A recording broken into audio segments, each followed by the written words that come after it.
how to delete Facebook all watched videos. If you want to delete all the watched videos on Facebook, it is actually quite very simple for us to do so.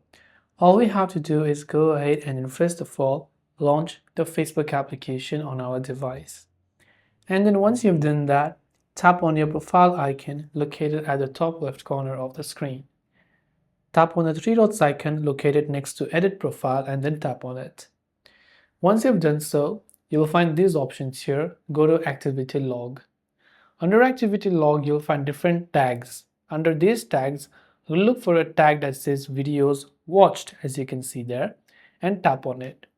Once you go to Videos Watched, you'll find all of your watch history. So to clear them, you can see this option that says Clear Video Watch History.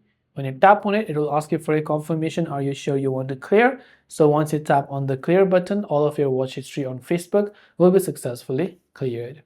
This way you can clear your watched videos and Facebook. I hope the video helped you out. If you have any questions, feel free to leave them down in the comments below. As always, thank you for watching and see you soon in the next video.